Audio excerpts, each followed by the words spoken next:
bienvenue dans ce podcast tricot où je vais vous présenter ce magnifique châle Lunae. J'ai détesté le faire autant que c'est mon ouvrage préféré du moment. Je l'adore. Du moment, je pense que ce sera éternellement d'ailleurs. Voilà, donc un très grand châle. Ensuite, je vous présenterai les chaussons, un petit châle Mathilda en cadeau de Noël. Et puis des chaussons en laine feutrée que j'ai fait feutrer moi-même. Voilà. J'avais envie de chaleur à mes pieds. Je me rends compte que mon sol est froid chez moi. Et donc j'ai fait des chaussons en laine feutrée. Je vais vous en parler. Et bien bienvenue. Je suis excitée depuis que je l'ai terminé. Là ça fait que je sais pas, deux semaines que je l'ai terminé. Je suis excitée. Dès que j'ai un peu froid, je me dis c'est pas grave. J'ai mon châle. J'en suis ravie, j'étais pas sûre de mes couleurs, j'étais pas sûre d'y arriver, j'étais pas sûre de ne pas faire d'erreur ou pas visible et j'ai vaincu. Alors j'ai pas vaincu toute seule parce que je l'ai fait en cale, en mini cale avec Emma de Tricolibri et puis Philippine sur Instagram. Philippine Knit? Oh je sais plus, Philippine. Mes copines, voilà, heureusement que j'ai eu leur soutien parce que ça a été dur, j'ai abandonné, j'ai laissé de côté, j'ai repris, je ne sais pas combien de fois je l'ai refait. Donc d'ailleurs, il faut que je vous dise de qui il est ce truc. Hop, ensuite, Ravelry. Alors, c'est un patron payant qui se trouve en anglais et en français que je n'ai pas trouvé très simple. En fait, la mosaïque, c'est quelque chose de simple. Ça, donc cette impression, la plupart des gens pensent que c'est du crochet au niveau de la texture. Donc moi, je l'ai fait en qualité Ulysse. Donc c'est de la mérinos cardée de chez Dererum Natura, qui est une entreprise française. Et qui vendent la laine cardée de moutons français et quelquefois il y a des petits mélanges avec de la laine de mouton portugais. Moi j'aime l'idée de cette entreprise et j'adore la laine. C'est pas le premier tricot que je fais en Dererum Natura, j'en ai fait plusieurs. J'ai fait le Soldotna, je vous mettrai les photos en même temps. J'ai fait le Soldotna, le Weekender, le Lichen, des moufles de Yarnflex, c'est déjà pas mal. Voilà, j'ai fait de gros projets et parmi mes préférés avec cette donc ce sera pas la dernière parce que le prochain projet ce sera quelque chose pour aller avec, je pense, un gros gilet qui ira avec. Donc, je vous en reparlerai dans mes favoris à la fin du truc. Donc allez, on y arrive, que je vous parle de ça. Alors le Lunae, il est où? Il se cache là. Oh là là, je ne vais même pas actualiser ma photo. Je vais prendre des petites photos pour mettre en valeur ce joli projet. Donc cette designeuse qui s'appelle Natasha Hornby ou Hornby. Donc c'est une écriture un peu à la petite knit. Donc faut lire, faut suivre, c'est ligne par ligne. Il n'y a pas de zone coup d'œil, on est obligé de tout lire. Et en plus, là, ce qui est difficile dans ce projet, alors vraiment, si vous voulez du zéro cerveau, on en est très, très, très, très loin. À chaque ligne, en fait, il faut compter où on en est. Parce que si on n'a pas le bon nombre, ça ne va pas aller. Parce qu'en fait, c'est un châle qu'on fait en deux temps. Il y a un temps qu'on fait comme ça sur la partie blanche et des deux autres couleurs, voilà. Alors la partie qui contient du blanc en un temps, et après une partie, un deuxième temps où on relève toutes les mailles, il y a plus de 300 mailles, on relève toutes les mailles et ensuite on tricote la seconde partie. Moi j'appelle ça la partie tapis, je trouve que ça fait un peu tapis oriental. Me fait rire, pardon. Je m'étouffe tellement je me fais rire. Alors normalement c'est un projet qui a des pompons. Moi comme les châles, bon celui-là c'est le seul châle que je mets vraiment en châle en fait. parce qu'en fait, il me protège quand même le cou quand je le mets en châle. Et ça, pour moi, c'est le must du must. Voilà, vous voyez? Donc, il protège bien, il enveloppe bien, il est épais. Moi, j'ai utilisé une laine qui se tient. Donc, la laine cardée, c'est une laine qui se tient, qui n'est pas molle, qui ne tombe pas, qui n'a pas de drapé du tout. Et ben, je trouve que ça s'y prête hyper bien. Voilà, hyper bien. Si on a un drapé, ben, on a en fait un truc qui va couler comme ça le long du cou. On n'aura pas cette épaisseur dans le cou, en plus de sur les épaules. Magnifique, hein. Vous pouvez vous exclamer, vous pouvez commenter en furie si vous l'aimez comme moi. En fait, pour vous raconter un peu d'histoire, j'avais choisi ces 3 couleurs parce que ceux qui avaient fait des choses dans ce type-là, je trouvais ça joli.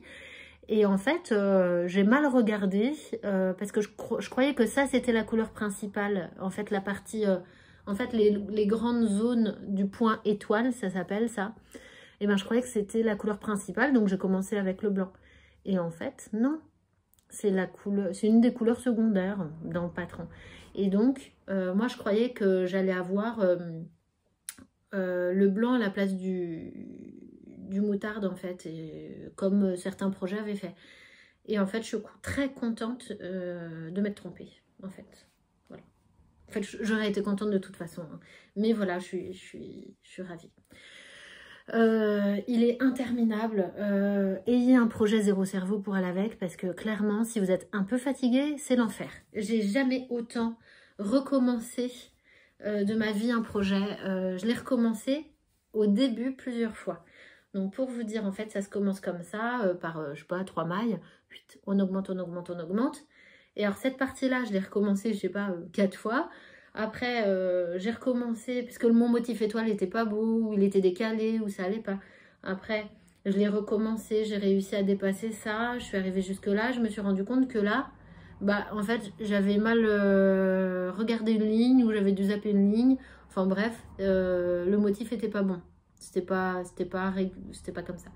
Donc à chaque fois on se dit, est-ce que je recommence quand même, est-ce que ça vaut le coup sur un grand châle comme ça, est-ce que ça se verra? Bah moi je dis que sur un projet comme ça il faut faire. Donc ce que je vous conseille, moi je fais jamais d'échantillon, mais en fait là ça aurait été bien, c'est de faire un échantillon pour s'entraîner avec le point étoile et faire un échantillon pour s'entraîner avec la mosaïque. Alors la partie mosaïque elle n'est pas dure, juste faut lire les lignes dans l'ordre. Donc ce que je vous conseille, alors là il y a une... Je fais vite parce qu'en fait, il y a l'école après et j'ai moins d'1 heure. Pour vous... Alors, je vais vous raconter un peu comment... Voilà. Bon. C'est pas les bonnes feuilles, mais grosso modo. Il y a Tricolibri, Emma de Tricolibri, qui a une technique super pour les diagrammes. C'est quand vous avez un diagramme, elle met un post-it sur son diagramme. Et puis comme ça, pour pas louper de rang, elle utilise le post-it comme ça au fur et à mesure. Et ben c'est pareil pour ligne par ligne. En fait, je vous conseille carrément d'avoir le post-it aussi ligne par ligne pour pas en louper une. Parce que il y a vraiment beaucoup de choses à lire.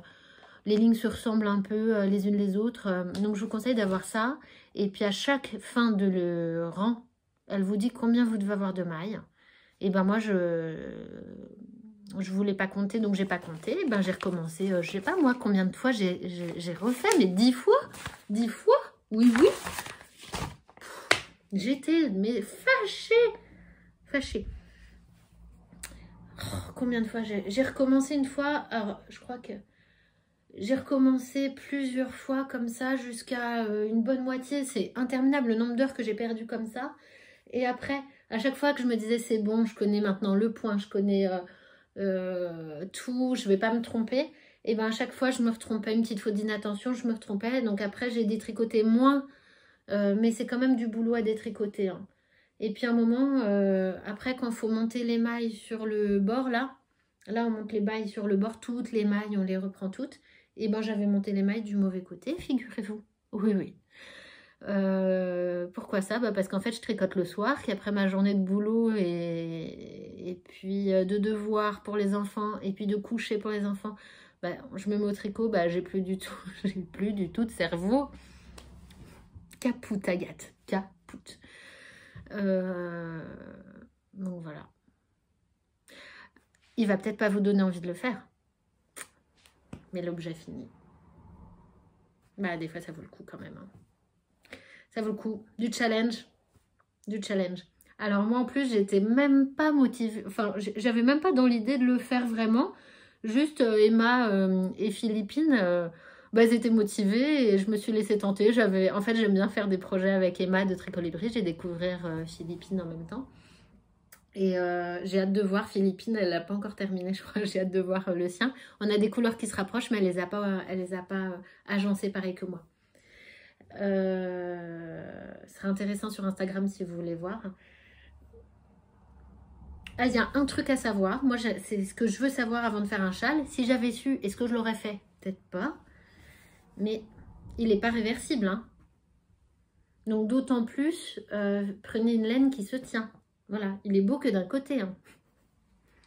Après, comme c'est une laine qui se tient, en fait, ça tournicote pas. Il se met en place bien. Et voilà, on n'a pas de tours qui se font comme dans des laines qui contiennent de la soie, par exemple. Voilà.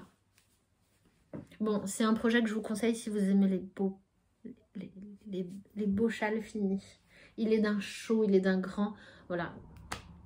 Merveilleux. Merveilleux. Il a été fait pas mal de fois parce que rien qu'en projet noté sur Ravelry, il est à 600 projets. Sachant que tous ceux qui l'achètent ne mettent pas leurs photos dessus. Il a beaucoup plu. Il coûte presque 5 €, moins de 5 €, 4,85 € exactement. Moi, j'ai utilisé le nombre de pelotes indiqué. Donc,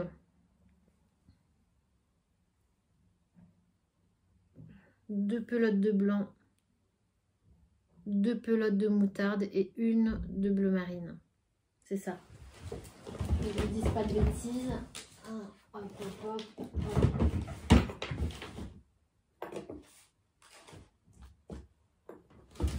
C'est exactement ça. Et il me reste de la blanc et de la moutarde. Alors la moutarde, il ne me reste pas beaucoup, mais bon, ça va, j'étais large quand même. Non, non, c'est bien, les proportions sont parfaites. C'est exactement ça qui a été utilisé. Donc c'est une sorte de fingering, mais en fait la Ulysse de Derirum Natura, c'est quand même plus une sport que fingering. C'est un peu entre les deux. Voilà. Et le patron, je vous ai dit en français, en anglais et en allemand aussi, pour ceux que ça intéresse. Les aiguilles utilisées, c'est 3,75 €. Et puis voilà. Que vous dire d'autre? Faut compter. Faut compter à chaque rang. Faut compter. Il n'y a pas... Moi, si je comptais pas, je me rendais pas compte forcément de mes erreurs et tout. Alors, pour s'habituer au point étoile, ouais, faut s'entraîner un petit peu avec parce que, comment dire, c'est comme si à chaque rang, vous aviez 3 mailles par 3 mailles, comme si elles étaient un peu séparées les unes des autres par 3 mailles. Et en fait, vous savez que le rang d'après, en fait, ça se décale. Vous ne faites pas 3 mailles, puis ces 3 mêmes mailles, en fait, vous les décalez d'un cran à chaque fois. Donc, il faut s'habituer à cette gymnastique-là pour voir d'un rang sur l'autre si vous êtes en train de vous tromper ou pas, d'ailleurs. Moi, j'ai sûrement des micro petites erreurs, mais vraiment invisibles, pas grand-chose. Pas grand-chose. Voilà. Si vous êtes débutant, vous cassez pas la tête, le faites pas. Hein. Dire la mosaïque, si c'est pas bien fait, c'est moche. Hein. Une mosaïque, c'est joli parce que c'est égal, quoi. Hein, vous pouvez dire perfection. Non, non, je suis euphorique. Euphorique, mais pas de l'avoir fait. Euphorique de l'avoir terminé. J'ai pas mis les pompons parce qu'en fait, je le mets... Alors, les pompons, normalement, ils sont là, sur ce bas-là. Et ouais, j'aurais pu, mais en fait, je crois que j'ai pas envie, je l'aime bien comme ça. Et puis, j'ai peur que ça s'abîme, les pompons. Se taper combien? 50 pompons à faire. Enfin, je sais pas combien exactement, j'ai même pas lu. Mais non, non. Non, non, non. Voilà. Je me marre un peu toute seule. Hein.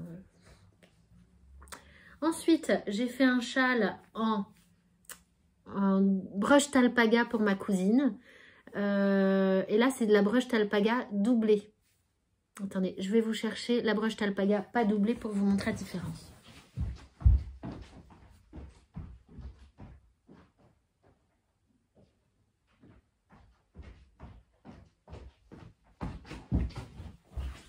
Hop.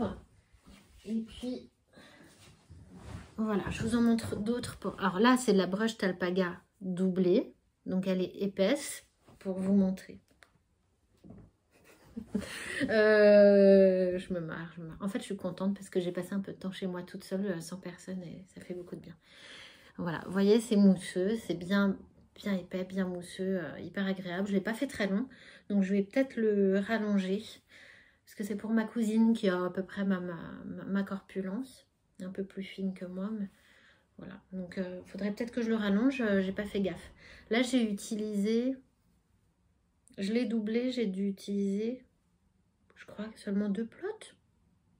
Donc 4. J'ai utilisé 4 pelotes.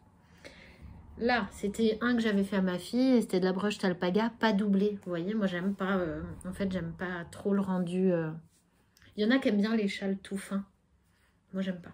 Moi, j'aime bien quand c'est épais, ça tient méga chaud. Donc voilà, là, c'est tout fin. Pour un enfant, je trouve que c'est très bien, mais vous voyez, voilà, on voit à travers et tout. Donc, à refaire en double, moi, je pense, clairement. C'est beaucoup plus mousseux moelleux, quoi. Et pour vous montrer la différence avec du mohair et soie de chez Drops. Alors, tout est Drops, là, en châle Mathilda. Vous voyez, là. Donc, même aiguille, j'ai doublé pareil les deux. Vous voyez, on voit qu'il y a de la soie dans le... Oh là là, faites pas attention à mon vernis. Là, on voit qu'il y a de la soie, c'est un peu plus soyeux et tout. La brushed alpaga, vous voyez, c'est un peu plus... ça fait un peu plus rustique, en fait, je trouve. Ça fait plus pelucheux, voilà. Bon, pour les prochains, je rachète du mohair et soie. Là, c'est du Drops. Bon, il pique... sûrement qu'il pique les gens très sensibles. Moi, je le suis pas très sensible. Il picote une chouille, mais ça va, franchement, je peux l'offrir. Hein. Je me sentirais pas hyper mal d'offrir ça. Donc voilà, un petit châle Mathilda. Je vous en ai déjà parlé 1 million de fois. On augmente au milieu. C'est un modèle gratuit de châle qui est simple comme chou. On commence avec 3 mailles. On augmente, on augmente, on augmente. On augmente, on augmente.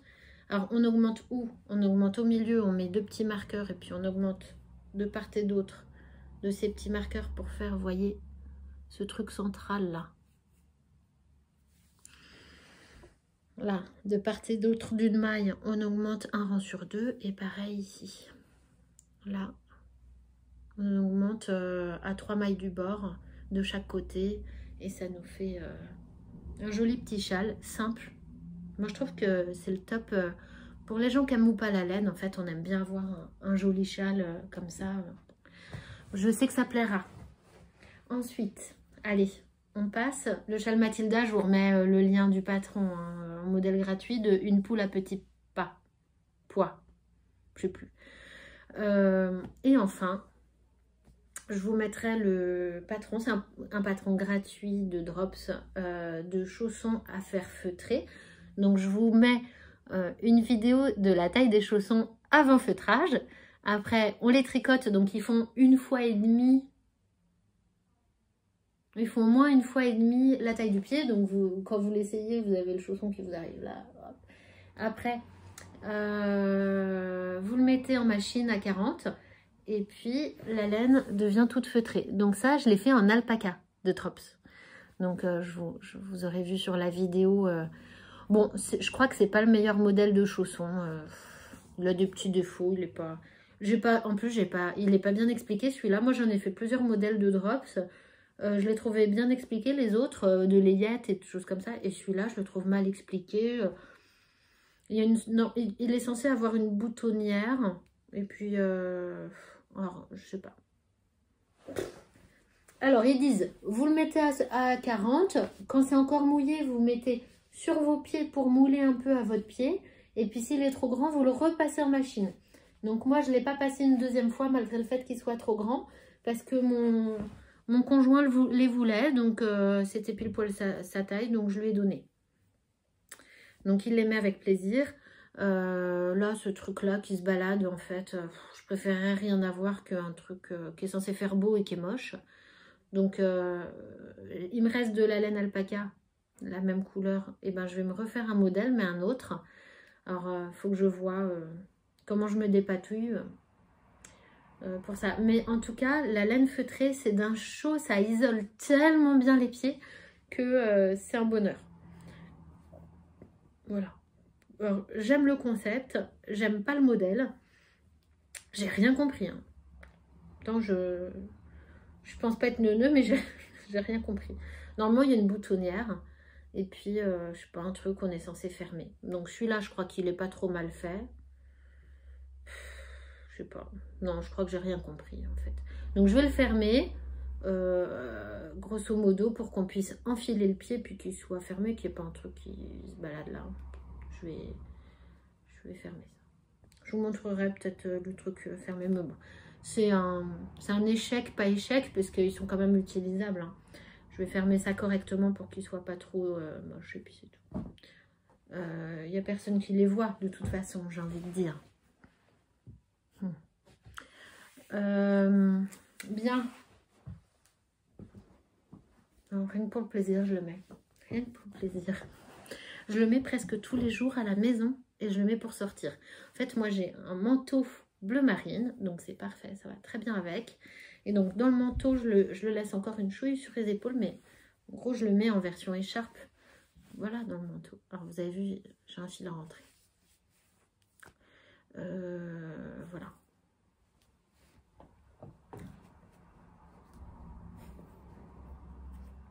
Je vous invite à voir le podcast du style dans ta bobine, donc Florence, qui l'a fait, qui l'a commencé avant moi, et je crois que, je sais pas si elle a terminé ou pas. C'est très long, c'est très long.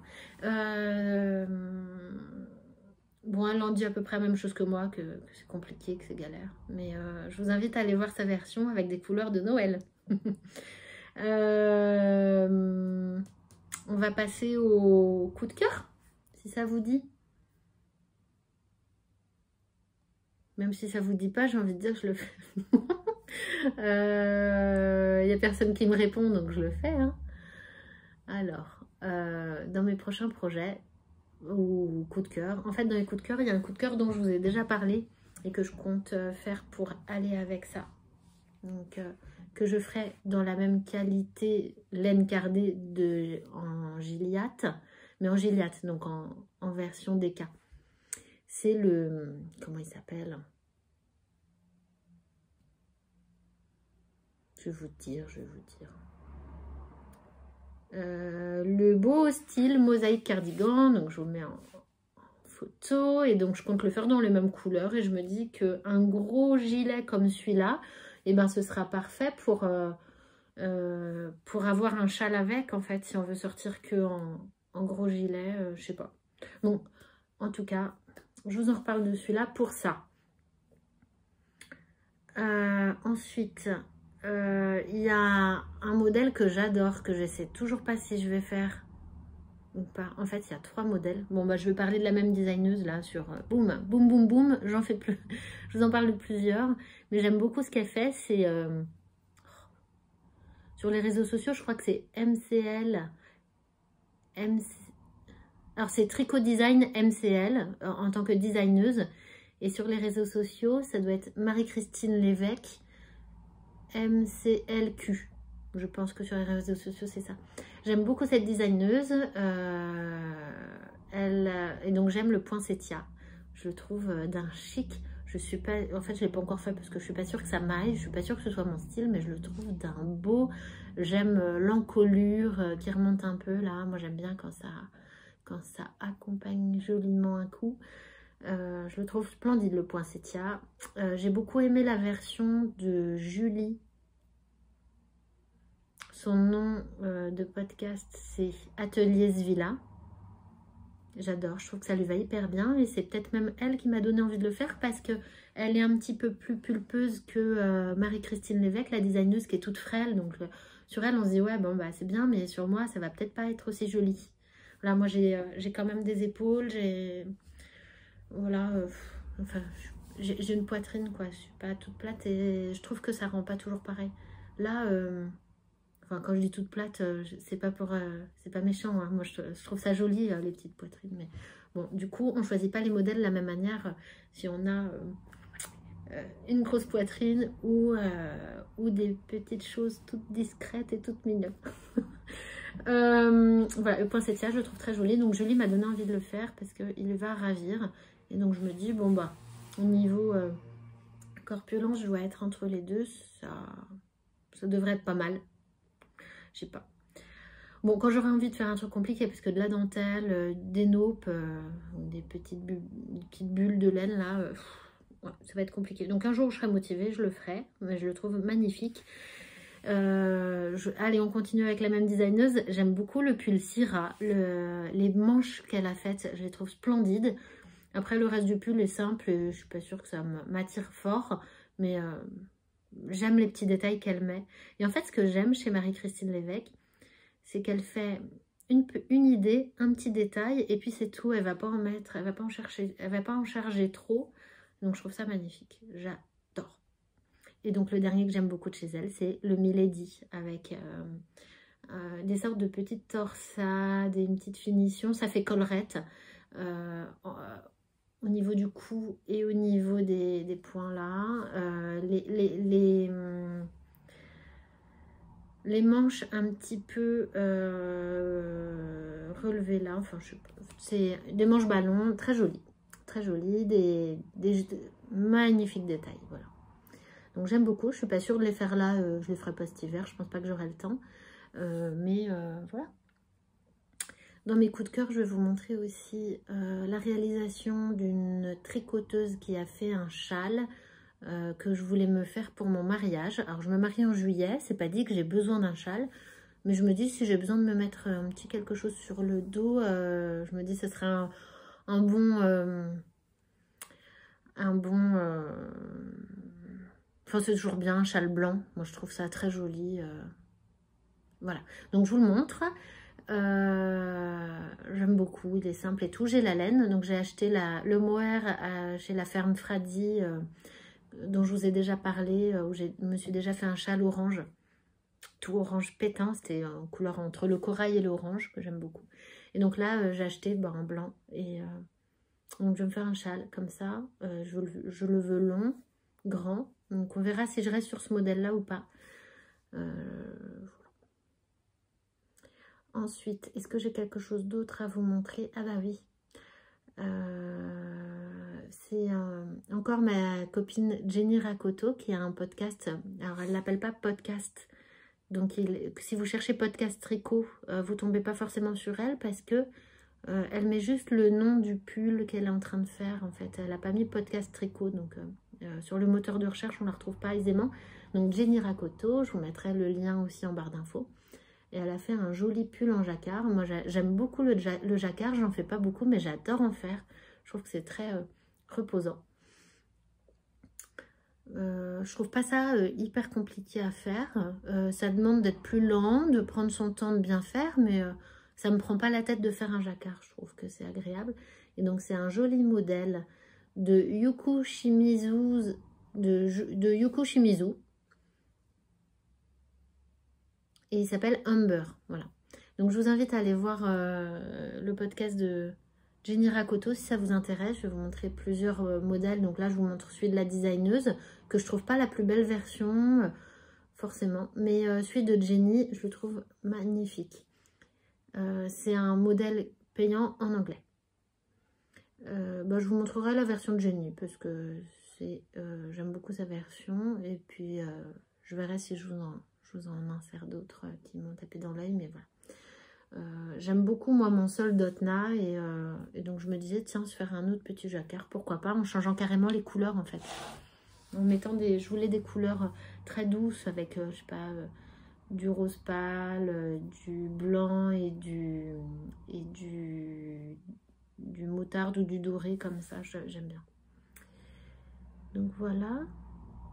Paf, paf, paf. Dans mes prochains... Après, il y a aussi dans mes coups de cœur les chaussettes de Emma de Tricolibri qu'elle a faites. Bah, j'ai envie de me les faire. Donc, je pense que ça va faire partie de mes prochains projets puisque j'ai la laine. Moi, j'ai très peu de stock. Hein. J'ai très peu de stock. Au début de mon tricot, j'avais acheté quelques petites choses chez... J'avais fait quelques commandes de laine chez Drops. Et donc, il me reste, par exemple, l'alpaga avec lequel j'ai fait mes chaussons. Mais voilà, hein, j'ai très peu de restes. Il me reste en fait des restes de Gilliatt parce que j'ai fait les pulls arc-en-ciel, pulls et gilets arc-en-ciel. Surtout le pull et les bonnets arc-en-ciel qu'il y a sur le site d'Hererum Natura. Voilà, c'est le thème un petit peu pour être accord parents et enfants. J'aime bien l'idée, moi. En couture, je fais beaucoup ça. Si ça vous intéresse de venir voir sur mes podcasts couture, je fais souvent ça avec mes filles, j'aime bien. Je me fais une belle robe ou une jupe et puis je leur fais un autre modèle mais assorti dans le même tissu. Les tissus colorés. Voilà. Pour les coups de cœur, c'est déjà pas mal. Et puis, hop, mon petit bullet journal. Ah tiens, je vais vous montrer mon nouveau bullet journal que je suis en train de préparer pour 2021.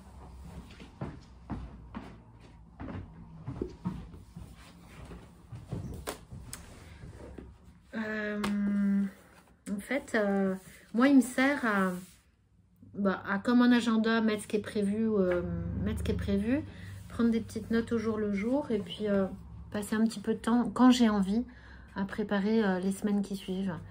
Donc voilà, 2021. Après, je fais un calendrier comme ça, moitié d'année. Donc, les 2 traits, à chaque fois, c'est les week-ends. Et puis, je mets ce qui est prévu. Donc là, je vous montre facilement parce qu'il est vide. Donc là, encore 2021, deuxième partie de l'année. Voilà, je mets mes vacances, les vacances des enfants, les mariages où on est invité, les choses qui sont déjà prévues, les vacances, je sais pas quoi. Là, c'est pour 2022, de ne pas oublier de faire 2022, puisque souvent, il y a des choses qu'on projette pour l'année d'après, comme les mariages. Moi, j'ai un âge où tout le monde se marie en ce moment. Ensuite, les choses que je veux suivre, par exemple, mes vacances, mon humeur. J'ai mis quoi? Le sport, combien de fois j'ai fait de sport. Donc, je mets une petite barre à chaque fois que je fais un sport dans la semaine. Là, je mets semaine 1, 2, 3, 4. Donc, on a 52 ou 53 semaines dans l'année. Donc, ça rentrait là. Et donc là, ce qui vous intéresse, vous, c'est le tricot. Donc, j'ai mis tricot et couture. Et donc, ou bien on met une barre pour dire qu'on a fini un projet. Alors, je mets une grosse barre pour un gros projet, une petite barre pour un petit projet. Mais cette année, je vais peut-être mettre le nom du projet que j'ai fait. Je pense que moi, ça me manque un peu de pas savoir. Voilà, si je veux savoir quand est-ce que j'ai fait quoi, je me dis c'est cool de mettre le nom de ce que j'ai tricoté ou fait. Donc, c'est pour ça que le tricot et la couture, j'ai mis plusieurs lignes en dessous pour avoir l'espace de mettre si j'ai fini plusieurs choses en une semaine, ce qui arrive pratiquement jamais, mais sait-on jamais. Ensuite, j'ai laissé quelques pages vides pour préparer le mariage, les choses que j'ai pas encore remplies. Et après, voilà, le mois, ça s'articule comme ça. Donc, j'ai mis perso et pro. Et puis là, les cases des choses à se souvenir, à programmer, à faire. Un peu les objectifs généraux. Et ensuite, je mets une semaine. Dans la semaine, là, c'est les choses déjà prévues. Et puis là, c'est mes petites notes dans la semaine. Donc, parfois, je mets lundi. Hop, j'écris lundi. Et puis, je mets ce que j'ai à faire ce jour-là. Si vraiment, il faut que j'ai fait plusieurs choses ce jour-là et que ça ne peut pas attendre. Mais si ça peut attendre, si c'est une semaine cool ou j'ai pas de jour précis à faire des tâches, et ben, je les mets à la file comme ça. Je fais des... autrement. Bref, voilà comment je m'organise. Et à la fin du bullet journal, ça me sert de ma prise de notes quand j'ai des réunions ou quoi. Je mets à la fin mes notes. Et puis en plein milieu, des fois, je m'entraîne à faire des dessins. Alors moi, je ne fais pas un bullet journal avec dessin parce que je ne suis pas assez forte. Je pense qu'il faut de l'entraînement pour y arriver. Mais voilà, par exemple, au milieu de suite cette année, là, j'ai acheté des petites peintures genre aquarelle. Et puis je me suis entraînée à faire des petits trucs. Puis je me dis, oh, je m'en sors bien, c'est joli. Parce qu'au tout début, hein, quand j'ai commencé, c'était moche. C'était pas très joli. Franchement, ouais, non, c'était pas joli du tout.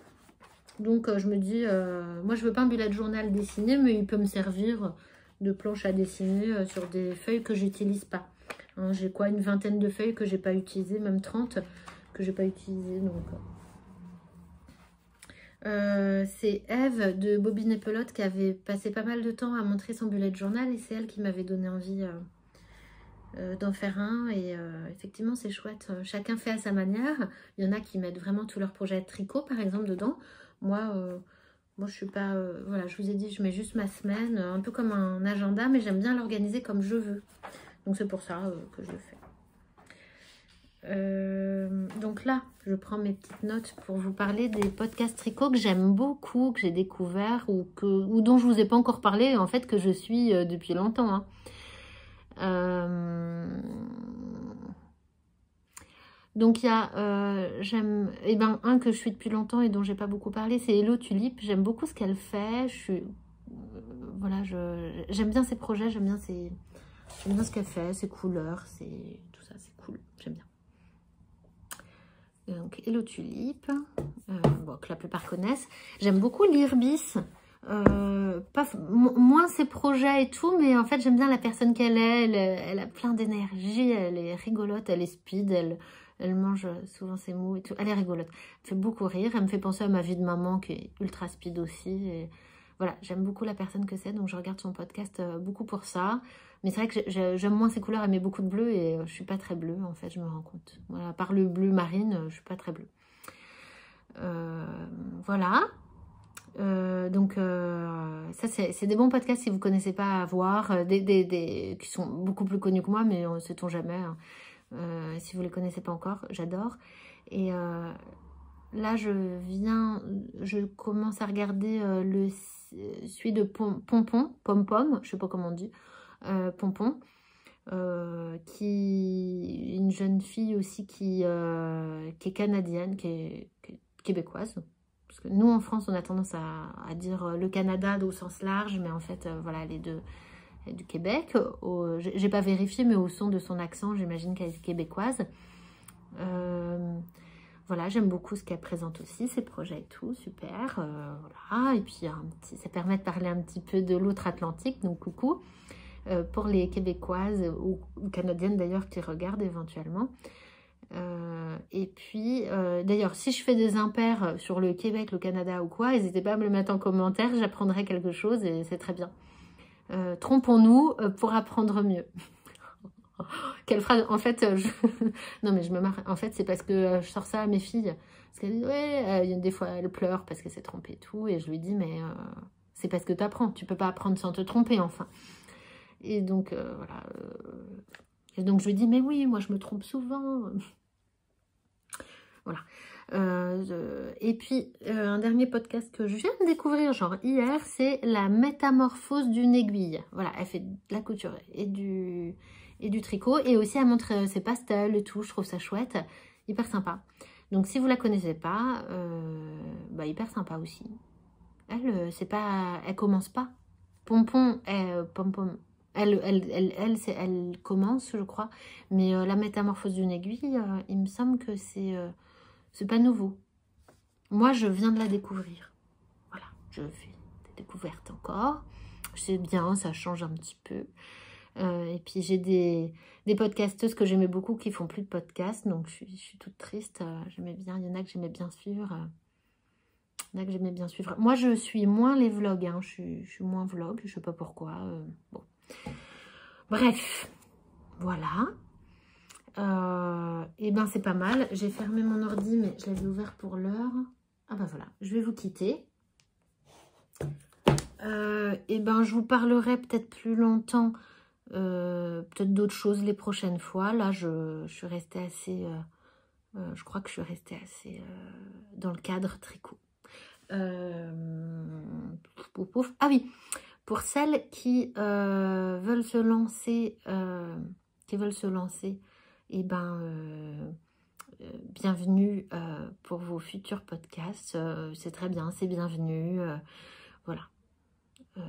Je copie complètement Emma de Tricolibri qui a fait ça à son dernier podcast. Elle m'inspire, moi j'ai pas honte de le dire. N'hésitez pas à vous lancer, effectivement. Je plus sois Emma qui dit ça. Je trouve ça très bien. Moi je me suis lancée pendant le premier confinement.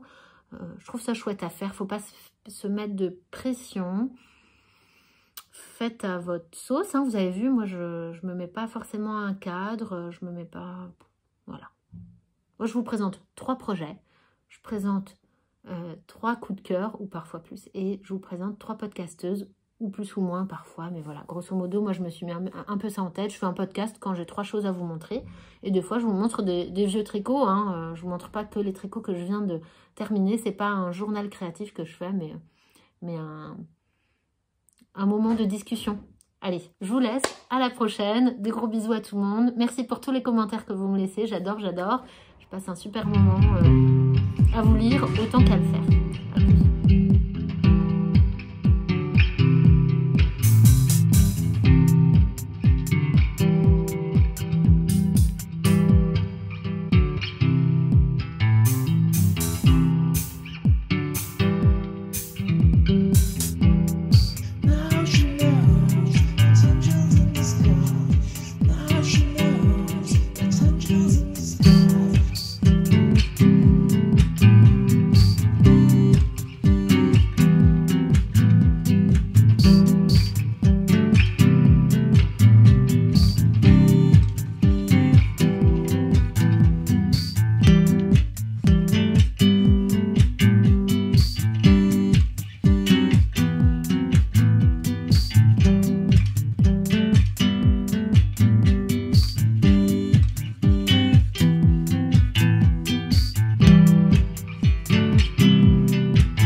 Bienvenue pour ce podcast tricot.